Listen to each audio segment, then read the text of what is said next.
Welcome back to the Conflict Hotline. I would like to invite you again to call us and participate in this show. My name is Miki Kashtan. The phone number to call is 510-433-0700. And I want to introduce you to my sister, Arnina Kashtan, who is visiting from Israel. Hi. And who works a lot with parents in Israel. Mm-hmm. And one of the nice things about Israel is that things are much more on the surface. So you get to learn very quickly what is going on. Yeah. So I thought maybe you could talk to us a little bit about what is it that mothers can do earlier on in life of their children to prevent this kind of very painful dynamic from happening. Yeah, I think as goes the premise of NVC, the more we are aware to our needs, and connected to them, mm-hmm. and expressing them, as we saw in the last example, that she was holding back, mm-hmm. back, and then it explodes. So I think there is one layer that I've seen a lot with parents, that when they become aware that what moves them is such and such need, for example, protecting their children, mm-hmm. giving them the best they can, mm-hmm. preparing them to life, mm-hmm. Really contributing. It all comes from a deep sense of love, but it gets distorted in the way, in the how they do it. Mm-hmm. So first of all is really get aware of what's going on inside of me. Mm-hmm. What is important to me? Mm-hmm. Then express it. Then hear the other side and choose together how what I want to happen can work for you if we talk about it. Mm-hmm. And that can happen at a very early age. Mm-hmm. Actually, yesterday, I was in a workshop here. There was this mom of an 80-year-old, and she's still taking him to the bus station to be taken to school. And he sits there and he says, "Mom, don't talk to me. Mm-hmm. Don't talk to me. Don't talk to me." And mm-hmm. she says, "So you don't want me to talk to you?" So he's trying to be empathetic with him. And there is no real agreement between them that she is willing to respect his growing sense of freedom. Mm-hmm.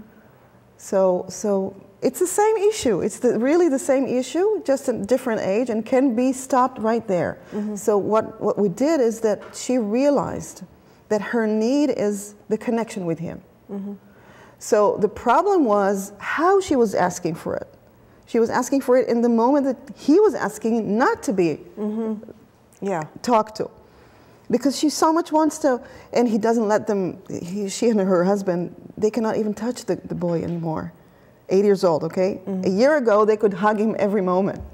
So now, if she really stays in the understanding that the form her love can come out is changing, but not the love itself. Mm-hmm. This is so opening, opening. She doesn't lose anything. She loses, yes, the how. But she doesn't lose the connection that is so precious to her. If she hears that what he wants is not in conflict with what she wants, but with the how she wants mm-hmm. to do it. So it's the old difference between strategy and need. Yeah. So at the level of need, mm-hmm. there's no conflict between his freedom and her connection. No. It's just the sadness of separation from the old historical strategy. Mm-hmm. That one I have to let go of. But it's just a strategy. Mm-hmm. I mean, there is a mourning. I mean, because touching and hugging is not the same as talking or not talking. Mm-hmm. It's not the same. Yeah. But if she stays connected to the river that is connecting them underneath all this, the loss is less. So what you're saying is one key tip. Mm-hmm. I kind of want to see if we can maybe come up with like 3 tips. The first tip is to be attentive to the unfolding of autonomy.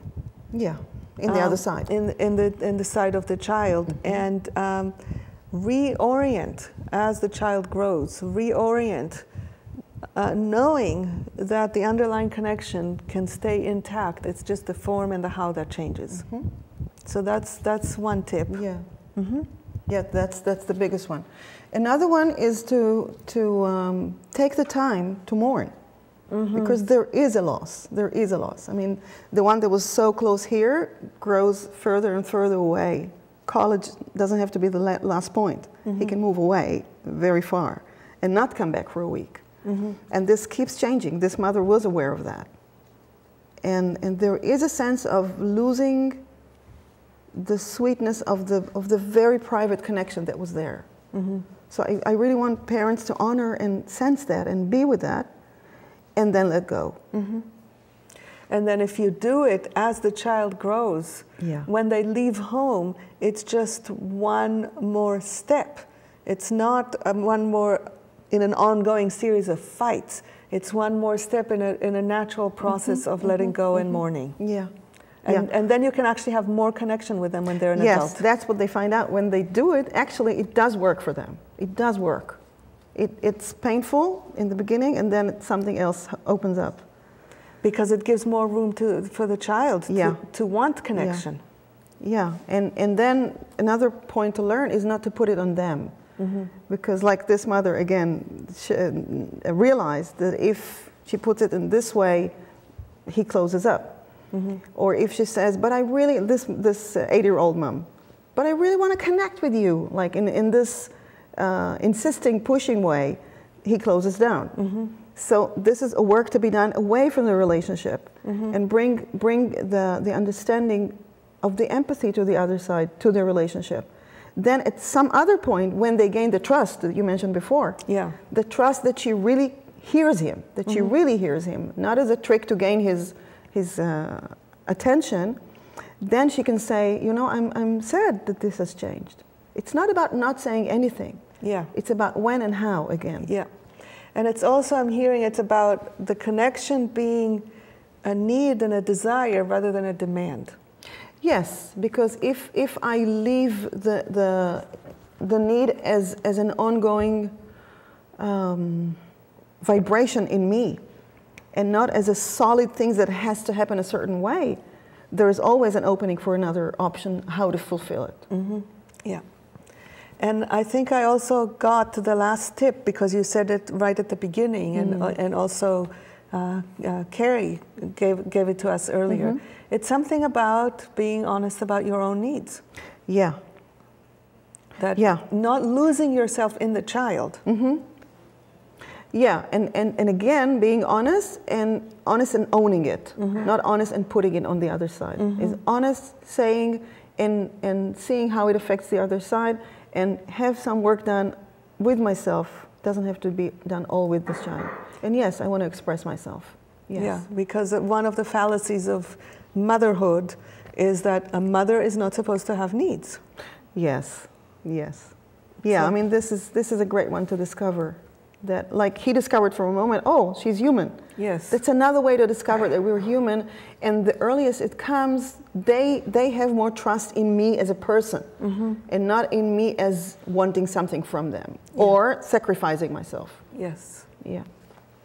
Thank you. You're welcome. Anything else you want to add before we take a break and then give us all an opportunity to look at a relationship at an earlier time and a kind of like a typical dynamic? Not at the moment, it might come later. Okay, so we can take another break and come back for one more scenario.